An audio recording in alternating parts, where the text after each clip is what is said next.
Pessoal, boa tarde. Voltando aqui nas sessões após o coffee break.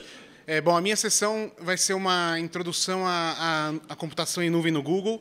A ideia, na verdade, é uma palestra de 30 minutos, é uma breve introdução a alguns conceitos e já entrar em fazer algumas demonstrações, especialmente nas soluções orientadas à infraestrutura como serviço, que é uma coisa que é interessante porque o Google já possui esse tipo de tecnologia e ainda não é tão divulgado. Então, acho que é interessante divulgar.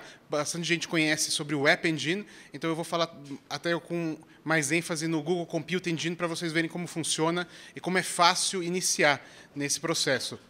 E por que eu vou falar de nuvem? Porque nuvem é uma das bases hoje para a vasta maioria das startups, né? Sem a tecnologia de ter essa infraestrutura disponível, sem você precisar ter que comprar servidores ou alugar servidores e alocar, e você poder fazer isso no tempo que você precisa e pelo tempo que você necessita, isso traz uma vantagem competitiva enorme para startups quando elas entram no mercado. Então, para ter uma ideia, isso que é uma coisa muito legal, você consegue fazer você consegue usar e trabalhar com um servidor ou um conjunto de servidores e pagar por minuto para o Google. Então, você paga essa infraestrutura por minuto. O número de minutos que você usa daquele servidor é o tempo que você vai pagar. Então, é realmente por uso, né? Por utilização. Então, a gente vai comentar um pouquinho sobre essas tecnologias. Primeiro, lembrar que o Google, a grande missão, né, do Google, quando você fala assim, qual que é a missão que o Google tem, isso também é interessante para uma startup conhecer, é sempre bom você ter uma missão clara. Né? Uma missão clara ela ajuda você a focar, né? Você ter foco no que você realmente quer atender ao seu mercado ou atender outras pessoas, né? Atender aos seus clientes. E a missão do Google é essa, né? Organizar a informação mundial e deixar ela universalmente acessível. E todos os projetos do Google, apesar de às vezes pensar, puxa, por que será, por exemplo, que o Google lança um balão para oferecer acesso à internet grátis? Parece uma coisa que não tem muito a ver com essa missão, mas tem tudo a ver, porque se você olhar a frase final, você vai ver que tem tudo a ver. Tornar essa informação acessível. Sem internet, não adianta o Google organizar a informação se as pessoas não têm internet para acessar essa informação. Então, notem como tudo isso está alinhado e está atrelado a essa missão. Então, missão é um valor muito importante, né, para as empresas, para startups, para a gente ter, e é interessante saber isso. Mas por que a gente fala isso? Porque como a missão do Google ela é ampla e é mundial, você tem que criar produtos que escalam, produtos como o Gmail, que tem centenas de milhões de usuários pelo mundo, o Google Maps, o Google Drive, são produtos largamente utilizados. É uma escala fenomenal, gigantesca. Para você manter essa escala, você, claro, que precisa ter uma infraestrutura e tem que ter um tipo de data center extremamente dinâmico. E nos últimos 15 anos, o Google vem construindo essa estrutura de nuvem, que é considerada uma das mais poderosas do planeta, né?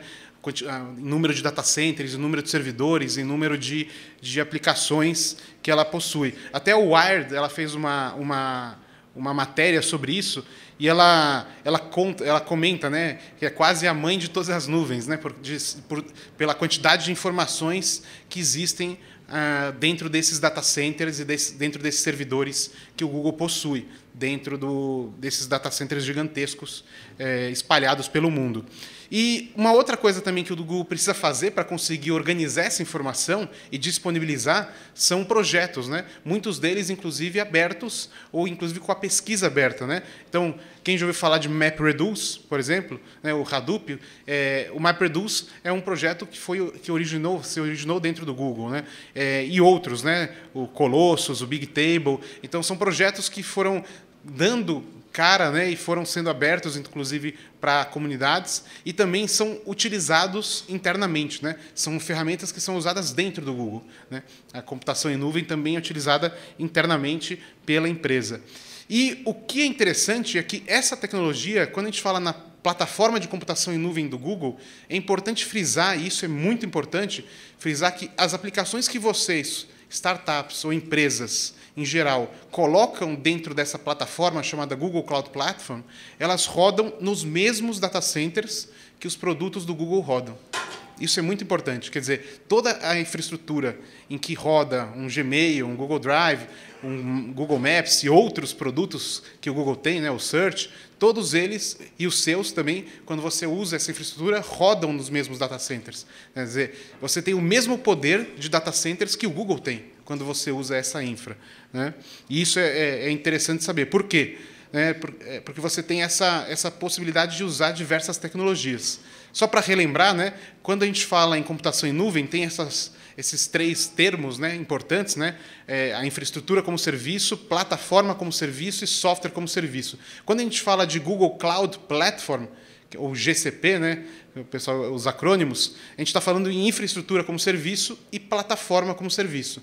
São duas das coisas. O software como serviço são softwares como o Google Drive, o Gmail e outros que o Google oferece, né? Mas quando a gente fala de Google Cloud Platform, são tecnologias preparadas e feitas para que vocês, como startups, possam ter os blocos, né? Eu costumo chamar de blocos, né? Computação em nuvem são como bloquinhos, né? Ela te fornece blocos que quase como se fosse um Lego, que você pode juntar para criar a sua própria aplicação.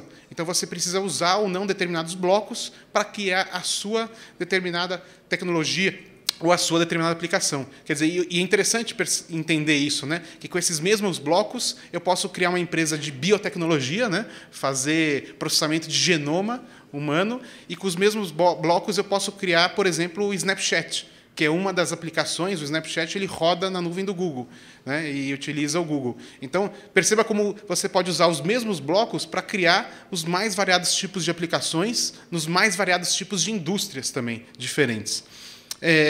A grande diferença é, quando a gente fala de plataforma como serviço, a gente está dizendo que algumas coisas são oferecidas diretamente pela plataforma do Google. Então, você não precisa se preocupar, por exemplo, com o sistema operacional, em como você vai logar nessa máquina. Já na infraestrutura como serviço, você tem que gerenciar alguma dessas coisas, até o nível do sistema operacional, por exemplo. A diferença é que... Qual que é a diferença? Uma parte das empresas prefere usar esse modelo em que você gerencia o sistema operacional, e aí você pode pensar até em coisas como DevOps e poder gerenciar isso de uma forma do jeito exatamente como você quer, e também porque às vezes é mais fácil, né? Se você já sabe, por exemplo, como entrar fazer um SSH num servidor Linux, acessar um servidor Linux e trabalhar com ele, pode ser que você queira usar isso. Agora, se você quer ter só a sua aplicação rodando, de repente você pode usar a plataforma como serviço, né? Quais são os principais elementos, né, os blocos, como eu comentei, que fazem parte dessa nuvem do Google? A gente tem a parte de computação, que é o App Engine, que é a plataforma como serviço, e o Compute Engine. Então, às vezes existe essa certa confusão nos termos, porque tem o Google Cloud Platform e o Google Compute Engine. O Cloud Platform é tudo isso que vocês estão vendo aqui, né? Todos esses blocos. O Compute Engine são os servidores, são as instâncias de servidores virtuais, né? E o App Engine é a solução de plataforma como serviço, Platform as a Service. Depois a gente tem soluções de storage. O Cloud Storage é para você fazer o storage de arquivos, por exemplo, imagens, vídeos, documentos. Você pode fazer armazenamento disso no storage, no Cloud Storage, que é o mesmo storage que o Google usa para armazenar as informações dele. O Cloud SQL, que é um banco de dados MySQL como serviço, que o Google fornece para que você não tenha que criar o servidor e instalar o servidor MySQL diretamente nele. O Cloud Data Store, que é um NoSQL, é um banco de dados NoSQL, chave e valor como serviço. E os serviços de aplicações, como o BigQuery, que é um serviço de Big Data, onde você pode processar terabytes e terabytes de informação de uma forma muito rápida. Uma vantagem legal dele é que ele tem a estrutura para você poder fazer as buscas no BigQuery é muito parecida com o SQL. Ele é um SQL-like, né? A estrutura dele é muito parecida com o SQL. Só que ele não é um SQL normal, né? Ele faz processamento distribuído para conseguir fazer o processamento de petabytes de informação em questão de segundos. Então, ele faz em questão de segundos.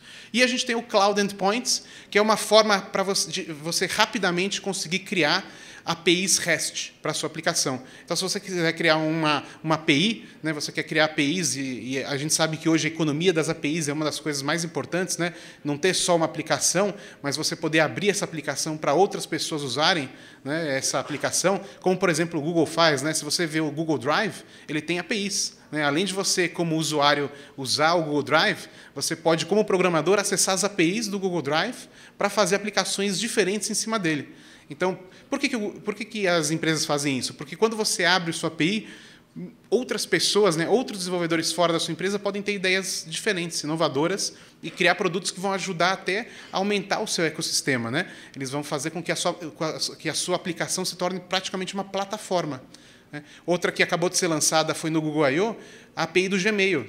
O Gmail, agora, não sei se vocês sabem, mas no Google I/O foi anunciado que o Gmail abriu a sua API. Por quê? Porque agora você, como desenvolvedor, pode desenvolver aplicações usando essa API do Gmail para criar coisas diferenciadas, né? Modelos diferenciados de aplicações, usando o e-mail do Google, né, como back-end desse processo. Bom, vamos fazer algumas demonstrações, que eu acho que é a melhor forma de entender esse processo do Google Compute Engine. Então, eu vou entrar aqui na minha console. Tá? Essa aqui é a minha console do Google. Eu tenho alguns projetos nessa console já. Eu vou entrar no primeiro projeto, que é o de Compute. Esse projeto, vocês vão ver, quando você entra num projeto, ele tem, basicamente, um conjunto de coisas que você pode fazer. Ele tem o App Engine, então você pode ver que ele tem a opção do App Engine aqui em cima. O Compute Engine, então, está vendo como está bem separado. Né? Se você quer fazer utilização do App Engine, você pode entrar nessa aba aqui, nesse menu do App Engine. Se eu quero usar o Compute Engine, eu entro nesse aqui, por exemplo, nas instâncias. Né? Eu posso, clicando nas instâncias da VM, eu vou entrar no Compute Engine e vou ver como ele funciona. Os outros que existem, ó, Cloud Storage, está aqui embaixo, Cloud Data Store, os serviços de Big Data, como o BigQuery. Né? Então, você vê todos os elementos disponíveis. Aqui vocês podem ver nessa minha console, eu já tenho uma instância criada, tá? E eu tenho um botão aqui onde eu posso criar uma nova instância. Eu vou fazer isso, então. Eu vou criar aqui uma nova instância para vocês verem como é fácil criar um novo servidor, para vocês verem como você pode começar rápido. Eu vou chamar de instância 2.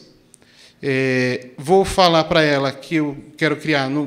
eu posso escolher em que zonas. Hoje, o Google tem data centers disponíveis nos Estados Unidos, Europa e na Ásia.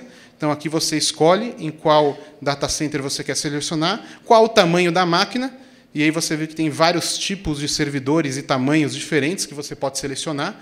Né? Servidores com 8 CPUs, 16 CPUs, 60 GB de memória, 104 GB de memória. Então, você seleciona, vou deixar selecionado a standard, o padrão, seleciono qual imagem. No caso aqui, muitas das imagens que vocês vão ver no modelo... quando vocês criam uma conta, são imagens de Linux, porém já existe um servidor Windows em preview também. Né? E logo mais ele vai aparecer como uma opção padrão também da aplicação.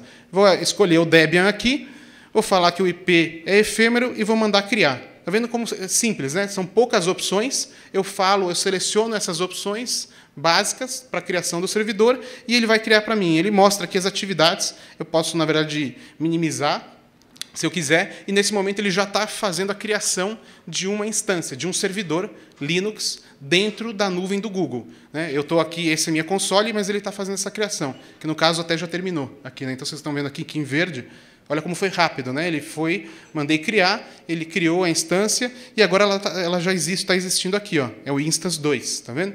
Então, vou até aumentar aqui, ó, instância 2, está nessa zona 1F, mostra o disco dela, qual é o IP. Né? Se eu clicar agora aqui nesse IP, ele vai falar uma coisa interessante. Ele vai falar assim, olha, essa instância, quando ela vem criada, por padrão, e até por uma questão de segurança, todas as portas dela, todos os acessos externos estão fechados. Ele é o firewall do Google. Né? Ele protege a instância de qualquer tipo, porque a gente não sabe exatamente ainda se você quer ou não abrir essas portas. No caso aqui, eu vou habilitar para ele abrir o HTTP e o HTTPS. Vou dar um apply.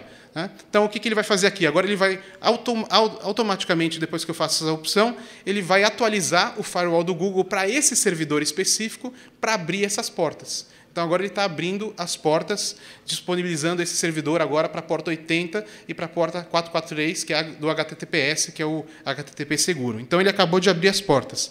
O que acontece se eu clicar agora? Está vendo que ele agora ficou até azul.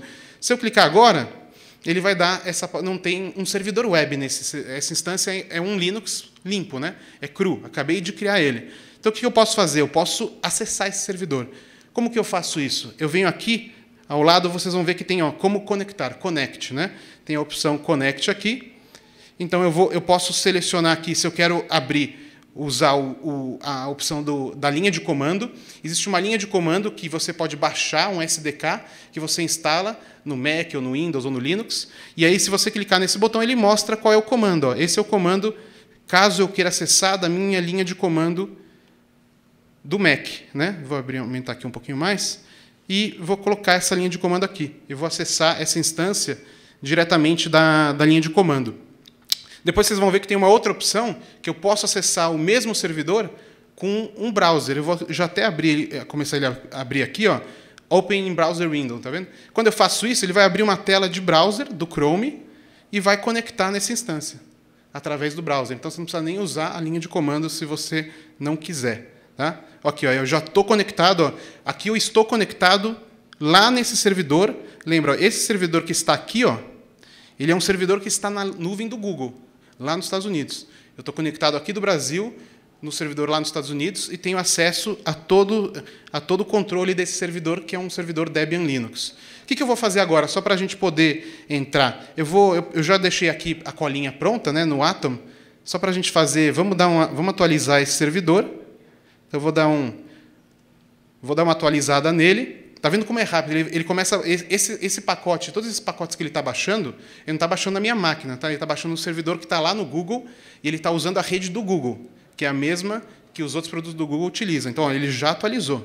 Olha como foi rápido. Ele já fez um update na instância. Vou instalar agora o Apache, que é o servidor web. Então, eu vou mandar ele baixar o Apache direto. Sim, quero continuar. Então, ele está fazendo a instalação do servidor web. Está vendo, como, de novo, a rapidez, ó, a velocidade que ele está fazendo download do Apache e todos os módulos, né, que são envolvidos para o Apache usar, já baixou. E agora eu vou criar uma pequena página Olá Mundo. Né? Eu tenho aqui ele vai criar um arquivinho para que eu possa ter uma página index.html qualquer. Então, aqui ele já criou. Se os deuses da demonstração me ajudarem, agora a gente vai conseguir ver essa página no ar, né? Clicando nessa instância aqui. Então, vamos ver aqui, olha lá, Hello World, agora está no ar. Palmas, né, pessoal? Vamos lá. Então, o que a gente fez agora? Você vê como, rapidamente, em poucos minutos, a gente conseguiu criar um servidor, colocar ele, deixar ele seguro, abrir as portas de firewall que a gente precisa, instalar um servidor web, colocar a nossa aplicação, se fosse páginas, é só subir, né? É só subir essas páginas, e tem comandos do GC util que para você fazer FTP, ou você pode usar o SFTP também para fazer o upload desses arquivos. Então, de novo, por que a gente está mostrando isso? Porque as pessoas ainda não sabem que o Google tem essa opção, né? Muita gente ainda não sabia que essa opção e é simples de usar. Está vendo como é muito simples de você usar esse modelo? Aí vocês podem falar, puxa, mas eu quero minha aplicação ela vai escalar e eu preciso ter mais servidores. Como que eu faço isso? Você pode criar um balanceador de carga. Tá? No Google também você tem um balanceador de carga. O que é o balanceador de carga? Ele é um cara que roteia, né, as requisições para servidores diferentes. Então, você pode ter, por exemplo, 10 servidores atrás desse balanceador de carga e ele vai roteando a aplicação para que você possa escalar, para você ter mais máquinas podendo fazer esse acesso, permitir esse acesso a mais pessoas. Como que eu crio um cara? Basicamente é aqui. Ó, eu tenho as regras, eu seleciono qual região que eu quero. No caso, eu vou selecionar lá nos Estados Unidos, que é onde o meu servidor está. Eu seleciono qual instância ou instâncias eu quero balancear. No caso aqui, eu vou escolher... Ó, deixa eu aumentar aqui. Ó, eu vou escolher a instância 2, que foi essa que eu criei agora. Tá? Eu posso criar as checagens de saúde dessas instâncias, para ele saber se ele para de usar a instância ou não. E vou dar o create aqui. Basicamente isso. Então, fazendo isso, ele cria o quê? Um balanceador de carga novo, que, no caso, já vai automaticamente rotear essas requisições para esse servidor que eu coloquei. Pode ser mais de um servidor, inclusive. Então, ele vai rotear para diversos servidores, caso eu tenha feito isso. Bom, feita essa regra aqui, eu vou ter os balanceadores de carga disponíveis, né? Então, está vendo que agora eu tenho 2 balanceadores de carga, né, disponíveis na região US Central. Deixa eu pegar aqui o endereço IP dele. No caso aqui, lembra que, se eu pegar a minha instância, ela tem um endereço IP específico, que é esse aqui, ó, 108, né, e alguma coisa. Agora eu vou colocar esse outro endereço IP, que é o do balanceador de carga. É outro IP, tá vendo? Só que ele aponta para o mesmo lugar. Então, por quê? De novo, ele está roteando essa requisição.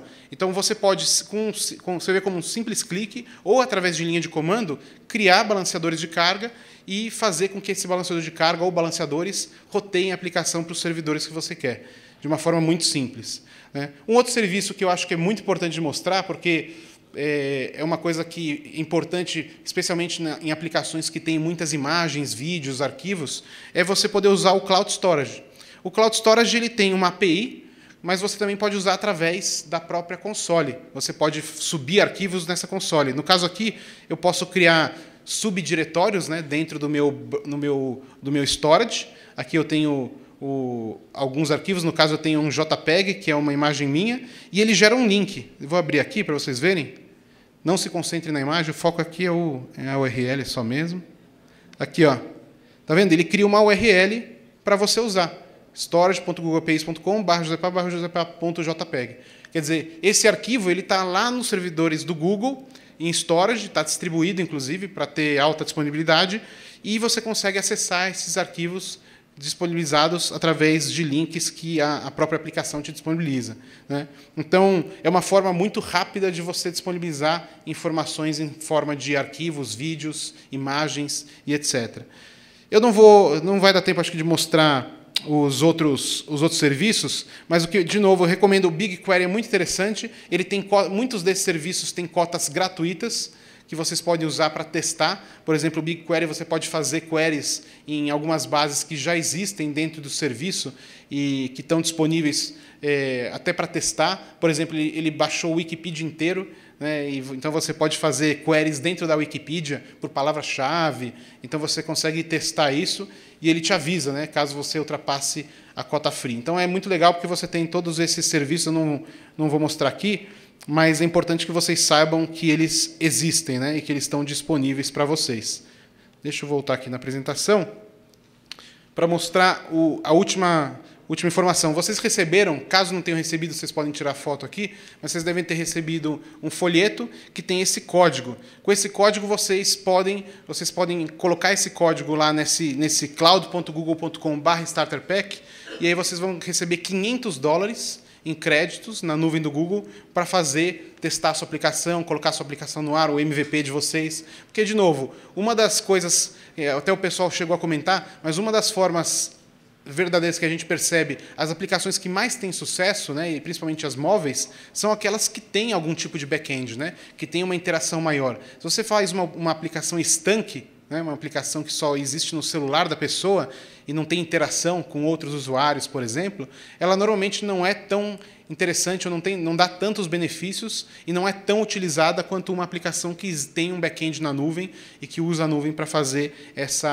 ter esse armazenamento e ter essa possibilidade de interação com milhões ou milhares de usuários. Okay? Pessoal, obrigado. Essa aplicação, esses slides já estão disponíveis ali no slideshare.net/jpapo, mas depois, só para relembrar, a gente vai disponibilizar para vocês, a gente vai mandar para todo mundo, e para todo mundo que se inscreveu, mesmo que quem não esteja aqui, está vendo aí pelo vídeo, ao vivo, a gente vai mandar todos esses links dessas apresentações todas para vocês depois do evento, e os vídeos também vão ficar disponíveis. Tá? Meu Twitter é o @josepapo e a Pluspage é +josepapo. Pessoal, obrigado.